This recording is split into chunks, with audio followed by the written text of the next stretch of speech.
Hello, everyone, and welcome to Padawan Unlimited. This is actually take number 2 because we had some audio issues and we decided to re-record this entire entrance. Corey. No, I didn't want to place blame. Okay, it's all We of us. we didn't even have to mention this was. They would have never have known.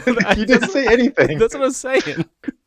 But I am back a couple days after the trip to Milan for the first ever sector qualifier. And if you had not checked out the videos on YouTube, I did a mini series on that entire experience. It's on YouTube, so feel free to watch. Please like and subscribe if you do. It's really motivating because we want to give away free stuff, and what better way to get motivated than for people to watch our stuff, to watch things and follow us on our social media. We have a lot to talk about today, but we're not going to go an hour. We never do. So I think that's by design.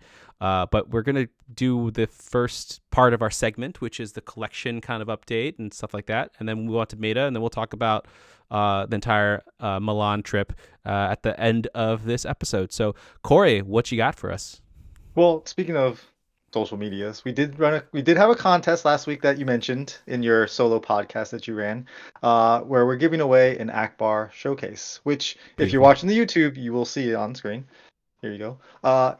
So the requirement for that was having 100 followers on social media across Blue Sky and Instagram, those two platforms specifically. Mm-hmm. And we did hit that number, so we ran the contest, random number generator, and the winner of the Ackbar showcase is Tyswu on Instagram, TYSWU on Instagram. So we will reach out to you this week sometime to get the details to get the Ackbar showcase out to you. Congratulations. Yeah. And keep following those channels because we will definitely have more giveaways and more opportunities to interact with the show.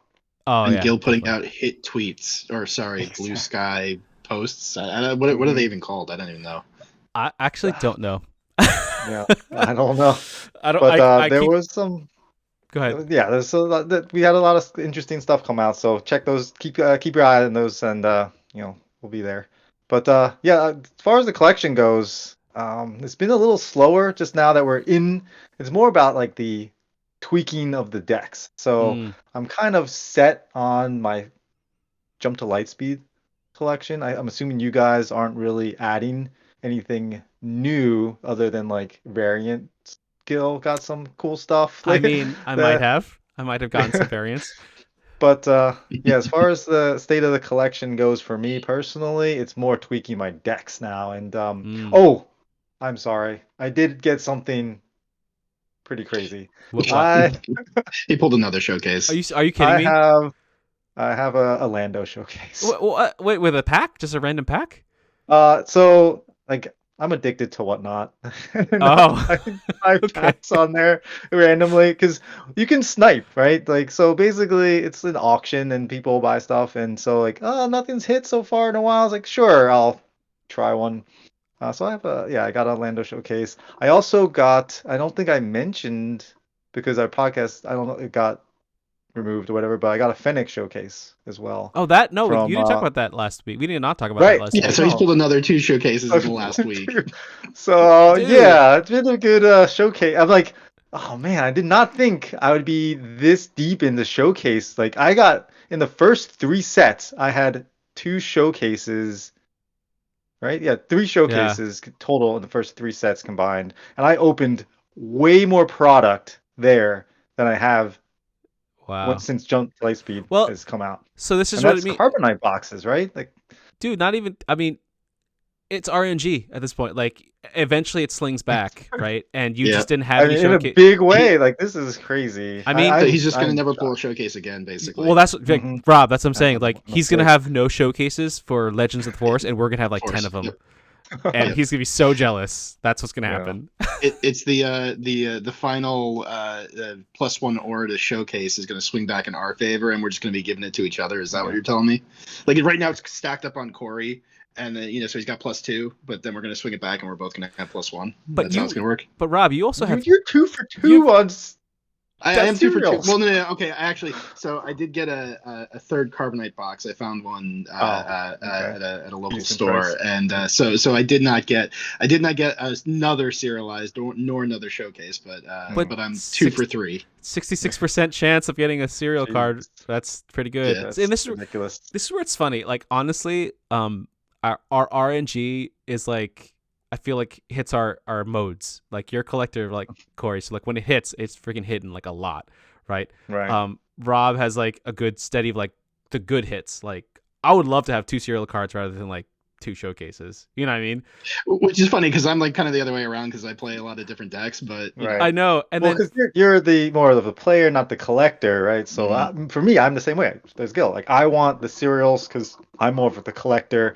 I know I probably will never play these cards, like non-serialized versions of these cards, Shadowcaster and Invincible. Those are my serials. I probably will never play those cards, but I love having the serials. So yeah, and then whatever happened for me, it was like I got 1 serial and then like a couple showcases, so I kind of split the difference between you two. It's kind of funny. you got good ones, though. You got good showcases. I did. I got 3 Ackbars. I sold the Ventress to because I need money back. But I still have the Vader. I think I'm gonna actually trade that. I think we're gonna talk about it, but Legends of the Force, I think Ventress might be real good. I know. I think I made a mistake. But anyway, I do want to mention one more thing because the Fennec Showcase, I got it from a Shadows box, a booster box. We had our local on Thursday at Mythicos in Randolph, and they had a Shadows box. And I was like, I could really use a Kylo's tie that's not foil because I have 2 foils in my deck. I was like, man, do I risk it just for a Kylo's tie? Because like Kylo's ties are $30, right? And I was like, well, I can risk it because I could spend $30 on the tie, or I can risk it in this box for $75, whatever it was. I was like, it's like just double. It's like 2 Kylo's ties. I get a whole box. It's like, you know what? I'm gonna do it. And so I got it, and I pulled a Kylo's tie in my first pack, and then my last pack was the Fennec Showcase. Plus, I got a you got a triple dark in there. Yeah. Yep. That's crazy. And a Darksaber, and that's some good stuff. Kylo Ren. So it was pretty cool. Yeah, I posted it on the Blue Sky. So.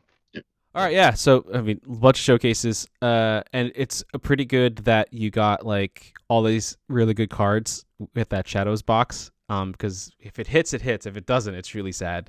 So it's awesome that you did that.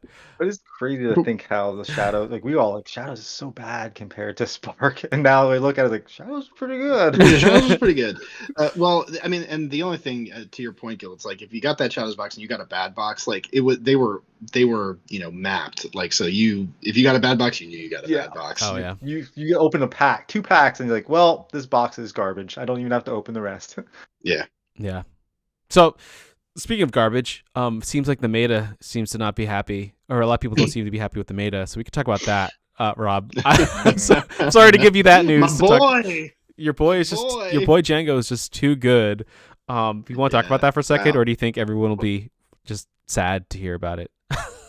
I mean, we can talk about it. We can talk about it quickly, but like, because I don't want to belabor the point. Jango has been that shell of the deck has been strong for a long time. Jango kind of took it over the edge in set 3, and set 4 you've now got 3 tools in the deck that are just bananas with Jango, and it has a lot to do with like when Jango flips in relation to when these things come out. So if you haven't played against a Jango deck, I'd be shocked because they were 60 of 80 at Milan in the top 80 or something like that.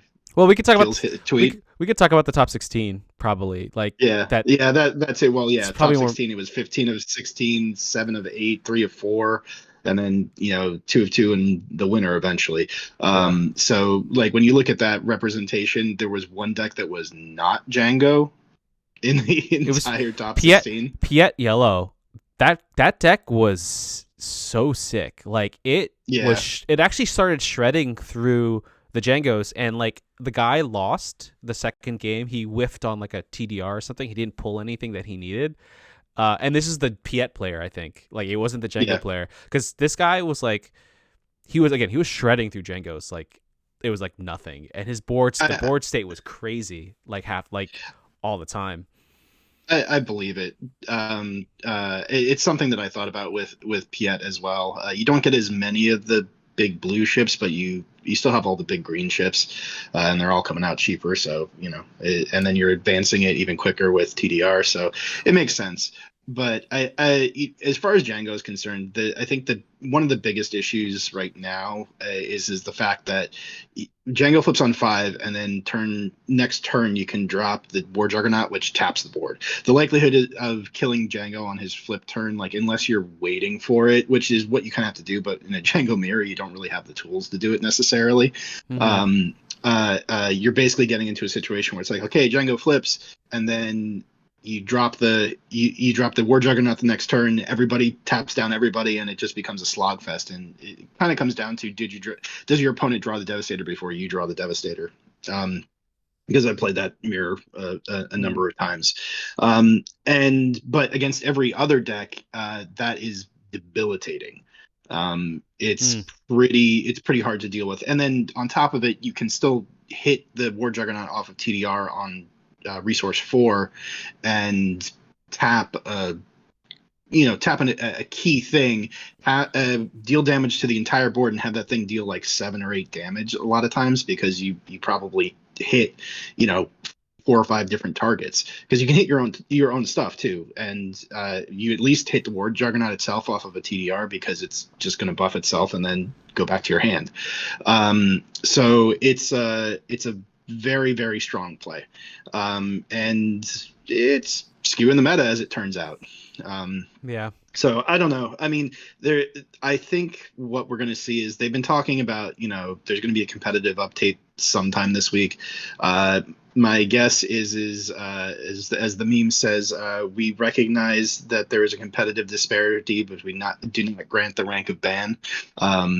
To quote some movies. Yeah, I don't think it's because Django is beatable. Like, it's not like it is beatable. I think the issue is that like there are certain decks that like that counter it that are also easily counterable, and people want to have like a really wide like breadth of what their deck can do. Like I feel like a hard control deck is gonna just beat Django, like if they exist. But the only thing that stopped them is because Han 1 existed in the meta, but there was like no Han 1s like that were playing. And I think that's going to maintain, because like Django's a hard counter to that at this point. Like, you're not going to be able to beat it. I don't think there's much Han 1 yellow. I think Han 1 yellow has an okay matchup against Django. Yeah, I don't know. It used to man. be a lot better. It used to be a lot better. It's okay. Like, if you saw there was the Milan sector, but then there was also the Boston Network Invitational in Atlanta. And the winner of the 1K or 6K was a Han 1 player, and the Han 1 player like specifically did very well against Jango. Like, so if you're a good Han 1 player, and this, Philip, he's obviously one of the best. Like, so it's hard to say for sure, but he also convinced Alex to switch back to Han 1 because he wasn't playing him because he took it. Yeah.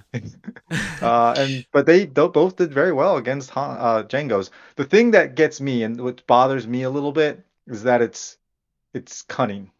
If you notice, every top deck is running Cunning. Right? That's you just probably mentioned it. Piet Yellow was Cunning. Quinlan is Cunning, obviously. You have Han 1, you have Jango's obviously, and Cad Bane, right? All of those decks are yellow decks. And then what was doing well for you, Gil? Sabine? Sabine, yeah. It's true. Yeah. So, I mean, every competitive deck, it seems like, right now is running Cunning. You cannot leave Cunning out, because the tools that Cunning has are so good at the cost that they're coming out that it's just not worth like doubling down on red, like double aggression, or double green, or double blue. It's like you have to be either double yellow or some form of yellow at this point, some form of Cunning to be competitive. Yeah. There is a bit of an argument to that. Particularly Villainous Cunning is very strong. Like TDR is a triple dark raid for the non regular players on this, is a card that is just very, very powerful for what it does and when it does it. So for 3 cost, you get to tutor to the top 7 cards of your deck. You have to pull a vehicle, but you just make your deck mostly vehicles. You get to play it at a discount of 5. So you can, on turn 4, hit a 6-cost ship, which often are very, very powerful ships. Things like Ruthless Raider or the War Juggernaut, or a number of other things. So you're pseudo ramping. You get to attack with it, and then you get card advantage because it comes back to your hand. So it does so many different things for a cost of 3. It's a very, very strong card. And that's not the only one. That's kind of the other thing. Like, Waylay is still just really good. It basically keeps using just about any upgrade off the board, because you can play an upgrade, and if there's a Cunning deck in the meta, which there are a lot of them now, there's a good chance that you play that upgrade on something. It's like, cool. And then your opponent goes and waylays it back to your hand and destroys the upgrade that you just played. So it's why I don't think we're probably seeing a lot of pilots right now, because it particularly in constructed, because unless you're able to play the pilot and attack with it, which I only think Han does that, right? Yeah, Han will attack when you play him. Yeah, like Luke can't be bounced. that's it. Yeah, Luke you can't bounce off though. Yeah, Luke and Luke Chewbacca, you can't bounce. You can't defeat or remove, I think, too. But you can bounce the ship still. So like you Well, can't right? Because you can still target. No, you can still. the ship gets. You can't waylay the ship. I don't think. I think he gets the ability that Chewie has. Mm-hmm. Oh, is that what it is? Okay. Yeah, that's why Chewie's pretty good against Luke control. Can't be defeated is what I think it is. So. Yeah. But yeah, there's just a lot of like, again, there's a lot of action efficiency in yellow in general, and Cunning, and then you have Cunning, the actual card, so in double yellow, like Cunning on 4 is just bananas. Yeah. Like it +4 attack to anything, bouncing 2 things, or sorry, tapping 2 things or bouncing something, or discarding, like, even. or just discarding a card. Like, all the options are really good. So early it was Vigilance, and Vigilance felt good on 6 and feels even better on 4, but Cunning on 4 is just bonkers. So really, the meta really needs to consider what to do with Cunning, not necessarily. Jango just seems to be the most recent recipient of the most benefit, but at the end of the day, it's actually the Cunning aspect that is probably more overpowered than a lot of the other aspects, which I would agree with. I mean, like you said, there's just a lot going on with Cunning that, like, it's for the cost that whatever it's trying to do for its cost is just amazingly good, like, generally speaking, right? And like we said, I mentioned last week with the Lost Podcast, Bamboozle is like can be played for 0 cost with any deck. Because you just have to discard a yellow card and you play it for free. You just ignore the cost. That's crazy. So if you have the card advantage, it's just do it. Yeah, in like a blue yellow. So do you think overall the meta is healthy right now? Healthy is it's an interesting question, because I think there's a lot of interesting decks that are out there, but the problem is if you want to be competitive, you are running Jango, or you're running a hard counter to Jango, which then loses to the other decks. So it's not great, I would say, and I do think that something has to change. And I don't know what that is, because if there, I mean, again, like, we can talk about it in terms of, like, I think there are staple cards that you see in every deck, in yellow, for example, that define the color, right? But they also are defining the meta. Waylay's one of them, Triple Dark's one of them, Cunning is one of them. Those 3 cards, there are other cards that do similar things, but those 3 cards alone kind of form the shape of what's going well. And and Surprise Strike as well. Because just like a 3 cost pump for 2 is 3 or sorry 3 power pump for 2 is really, really strong. Yeah. And you immediately attack with it, so it's not like you play it and then you have to wait. You play it, you attack, you get that +3. It's good. Like, and in any burn based deck, that's what you're gonna have, and that's why Ackbar is really strong. Of those 3 cards that you mentioned, then which one or ones? Yeah. Would Yeah. you say has to go then, or none of them would go, and Well, you would do something with I the mean, leaders? the thing is like I do think that even with Cunning, there is a bit of a leader problem still at the end of the day. Like Jango being able to basically tap the board down without even having to activate is very strong. Granted, this is only on his flip turn, but even doing it off of his flip turn is still, you basically have an exhaust built in for free for something that you're doing with your deck, kind of regardless. I mean, you're building it to it, but like you were doing it anyway, kind of. So it's a free ability that goes into, and like that's where the strength in a lot of if you look at all the leaders that are popular for the most part, they don't really require you to take a separate action There's an to action. do something with them. There's an action Yeah. economy there. I mean, but even then, like you didn't see any Kazuto. You didn't see, and that one's like a free action as well. I think part of it is just like people. Django was good previous set, so why people have the most experience with that? So that's why it showed up really well the first week. I honestly think that even starting next week at the Denver and Liverpool sector qualifiers, you're gonna see people coming after Django hard, right? Yeah, Like, very much agreed. so Yeah, well, because that's right. If you're playing Django, then you're gonna be the target, right? So do you want to be the target, or do you want to be the one going after the target? That's where the question you got to ask yourself when you're going into these big tournaments. mm, But like I was always for just let the game let the players figure it out, let the yeah, game like settle and stuff. But at this point, with what we've seen, and with how Cunning is, like it's hard for me to say this game is in a good spot, because for mm, players that are more casual, it just feels bad. Like Triple Dark Raid, when you have 6 resources and you drop Devastator with Triple Dark Raid, like the other opponent, like it's you can't do anything. It's 13 damage for a 3 cost card, or it's six resources But it's though. 6 resources. Yeah. But yeah, like it's pretty that's brutal. 13 damage. Yeah, it's pretty That's brutal. crazy if you Uh, don't have an answer for that. I mean, I will say that like I played Blonde Sabine, and I didn't lose to a Django all weekend. I'm just gonna say that right now. How Like, many did you play? No, I mean, I didn't play him in the main tournament, which is my fault because again, I made a critical mistake as I always do, and I decided to play a deck that I had no experience with because I thought I was good into meta. So, I just yeah. overthinking as usual, and Always play a honest, deck that you're more yeah, familiar with. always play a Like even if it's you're comfortable with, and like what I ended up doing when I played Sabine, and I wrecked people, and I didn't wreck them. That's a lie. I did well, and I got lucky a lot with some card draws. I did play. I think I did play better than I normally would. Hmm. But like I didn't lose to any Django's, any sets anyway. I might have lost one game, but like there would be turns where like they couldn't do nothing to me, and I would hit like 21 in two turns. You know, so No, that's awesome. But again, it's yellow.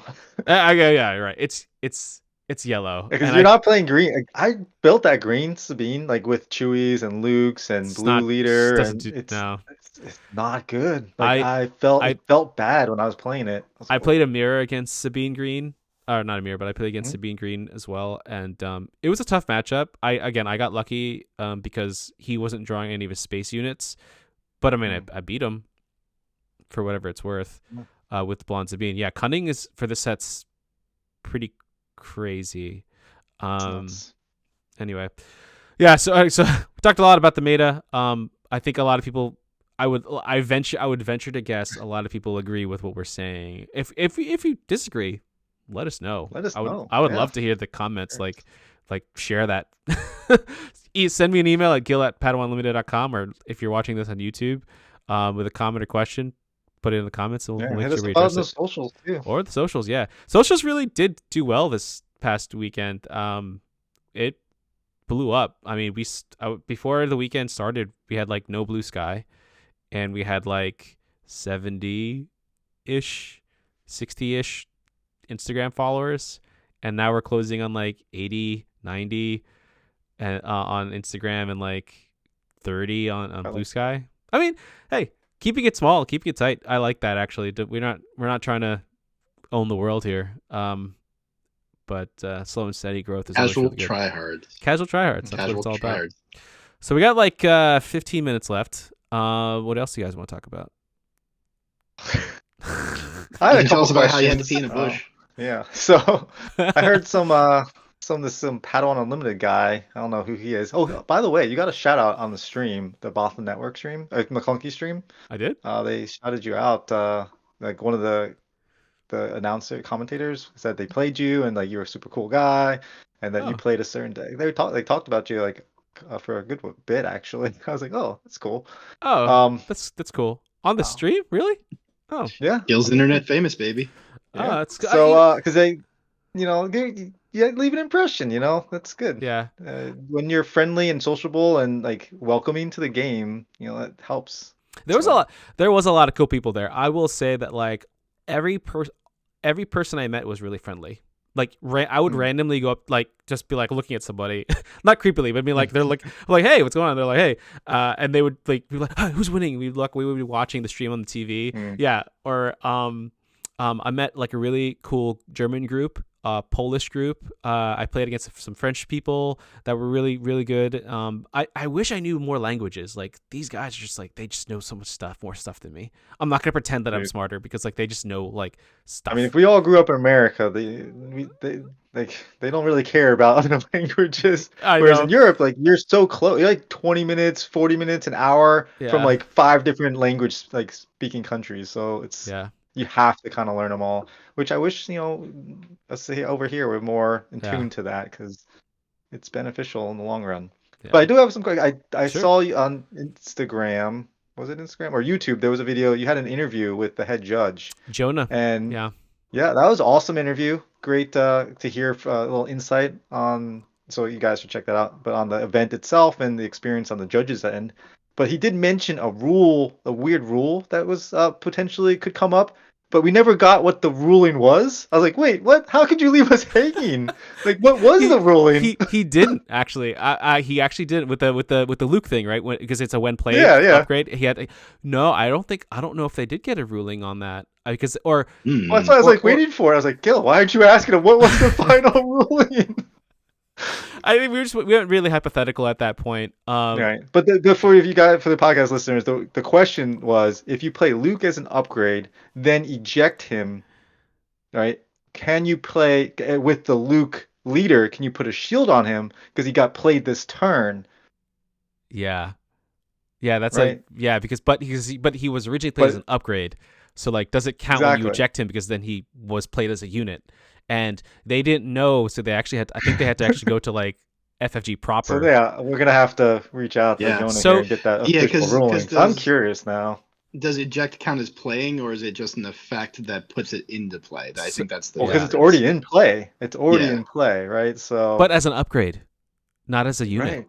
So it's like Right. So I will say that like we will get him on the podcast. He has already offered to join the podcast. Awesome. It's just a matter of Sweet. scheduling that out with Logistics, Jonah. Because he's a pretty busy guy. He's staying in Europe for this week, so he is not moving anywhere. Like because he's going to Liverpool to judge that. And then so Makes that's sense. gonna be pretty wild. But no, Milan, that tournament was really fun. So this was the first big, like this is the first sector. This is the first. Yeah, it's the first second. Yeah. big event, first big event. So Yeah. for that first big event, from a perspective of a participant, what was your experience like? What was your expectation going in, and how did that get met or not met as you experienced it throughout the weekend? I thought actually there was going to be more fanfare. Like this is the first time, right? You need to have hype, right? I feel like why was I the hype guy? Like I literally went out of my way. I went across the world to hype up this event. But like I didn't see any FFG staff. Like you didn't see like Tyler there or anything, or like Xander or anything. Nothing against them, but I'm just saying like this is their first major event. So like why is there not more hype for it? Like you should hype it. That just why you're trying to build the community, right? You're trying to build excitement. And like you had like Jonah and right, you had some streaming, but like I felt like there should have been more in that sense. Because like the event itself was exactly what I thought it was going to be. It was a room full of dudes and some other and some women and children and all like families and stuff. But it was a room full of people that just sat down and played cards all day. Right. That we hit the basic expectation right there. It was actually pretty well organized in the sense that like they had everyone sit down. They tried to explain stuff. The microphone system wasn't really good. But like they were churning through stuff. It was the first time, so I'm gonna give them a break in terms of like things were like late and whatever. They were missing product, which is weird to me. That again, why? Yeah. This is your first time. Like it's kind of wild to me. I just honestly, Gil, I wonder if they're like saving it for the first domestic one, for the first one in the U.S. So was it Richmond? Yeah, no. Denver. First one's to Denver this weekend. Denver. This weekend. I mean, they probably are. I part of me didn't know what to expect because like like how Star Wars Unlimited has this kind of like idea where it's like a casual game right now. Like there's a component where people think it's kind of casual, right? And someone came up to me and talked about that because I talked about it on the podcast. Like they came up to me and they were saying how like this is like really really try hard, and at first I was like, yeah, I guess that's right. But then I realized it's a competition. Of course it's gonna be try hard. Like like you have to. You're gonna play your heart out because you want to win something. I was like, oh, Right. okay. So I think as a spectator, like don't go into like this thinking it's gonna be casual. Like a PQ, at this level is still kind of casual. You see some people like play technically a casual event. Yeah. It's not a competitive. No. PQ? It's a competitive event. It's PQ part is of competitive. yeah. But it's smaller though. Yeah. But the thing is that PQs, you still see people experimenting. You're still going to see like Rex Greens there, right? Like Rex ECLs. You're still going to see like you're gonna see Padawan Unlimited with his Obi-Wan weird built brew deck. That's what I'm saying. Like the only reason you see like Luke's and stuff playing this is because they're trying to get the showcases. I mean, maybe they like the showcases, but like these are like decks that are tried and true, and like they're really trying hard. So you need to go there, knowing that with that expectation. Also, I'm actually those 550 people, right? Yeah, so it this was a is lot. also the biggest event, right? Yeah. Yeah. I did like how they were learning on the fly. Like from day to day, they were changing. At least from Saturday to Sunday, they were changing how they approached certain things, which I thought was good because it means they're learning, and that's really what matters, and that's really good. Yeah, I mean, I will say, like, while I do think that this game has a casual element to it, they've been focused on the competitive element since the get-go. It's just that it's taken a little bit of time for it to ramp up. Like they talked about early on, season 0 of competitive events. They talked about, even in the early announcements, it's like, okay, these are your casual events. Like store showdowns are your casual events, but any PQs or anything bigger than that is going to be your competitive events, and they knew that those were coming. So, and I think anytime that you get an IP that's this popular, and I mean, again, we're seeing it more in the Northeast. There's a density of players that are playing this right now, and they're all playing at a incredibly high level, frankly. So like maybe our average experience is also a little bit different. Like we walk into a store and we're playing against PQ winners like on our casual nights. Like that's just what happens around us. So part of it also is because the such a focus on a competitive scene is good for the competitive scene, obviously, because you want to have a high level play, but you're not going to get any growth.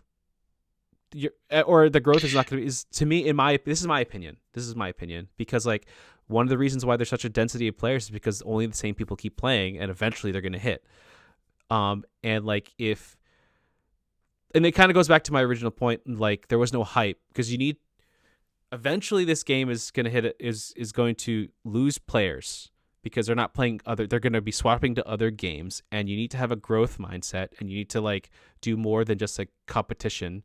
Right. And that's a peak. The sector qualifier is a good way to bring a bigger group of people and introduce them into the game, because you can make Star Wars fanfare essentially. And that's, to me, it was a missed opportunity I think. But Um, counterpoint to that, Gildo. I mean, there was the big tournament, right? But then there's also the draft pods. There's the this all those like other smaller events Well, the that do side this. events. Yeah, the Side side events. events, right? And it's the same thing that they did at PAX locally around here, where it was like they didn't have any tournament events, which I honestly thought was kind of weird because PAX is such a big event in this area. But they had all the, if you're someone who's just getting into SWU, you could sit down in a draft pod, crack 3 packs, or go into a sealed event, crack 6 packs, and play against play the best deck that you can build out of those cards. And like there's no real competitive advantage other than if you're playing against someone who knows the cards before you do. You could go in with 6 of your friends who have never played this before, start a pod, and like learn it on the fly with everybody. There's those are the types of events like at these larger events that I think are there to kind of help grow the But local community. but you couldn't do that at this. Like you couldn't. You had to have like pretty much pre-registered essentially. And like even then, they didn't Okay. start those pods until after round 4 on day 1. And then after that, you just have to wait 20, 30 Okay. minutes after the round started to play. And you only got to be able to, like, if you did the mini tournament, the premium cup, you couldn't do anything else. Like, because they shut down the building right after that. Like, after I was done with that premium cup for the first day, 5 minutes later, right after I registered for like a constructed pod, 5 minutes later, I was told they canceled it because they have to shut down the facility. And then the second day, like Okay. they did, Did he just freeze? You did. Oh, Okay. did I freeze? Oh, Whoops. Yeah, he froze. Oh, sorry. Yeah, and then the second day, like, 2 pods, and you have to choose: are you doing the premium cup? Do you think you can get some wins, or are you going to go to the constructed events and try to do a pod? Like, you can't.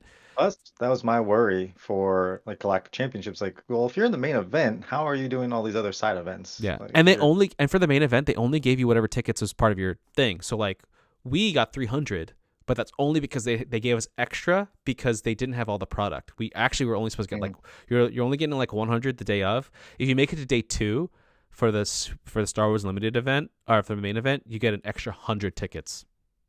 and that's it. That's it. So like, Well, you better. based off of the prize wall stuff that you were saying, like some of the stuff was The prize wall was like what? 500 a card. 500 a card. Like, I think it was a couple, like 300 for like the soft crate, 200 for the sock, 300 for the sock crate, 2,000 for the playmats, 1,400 for the t-shirts, 500 for the pins. Oh wait, was the card 500? I wonder what. I think the card was maybe not 500. I think it was like 300. I have to look back, but Okay. I know the pins were 500 a pop, and then Yeah. packs were like What is dude, the Luke and Vader gonna be like? What are you looking at? I I mean, forget. if we're doing based off monetary value, like we're saying a playmat's $25-$30. What do they value a showcase at?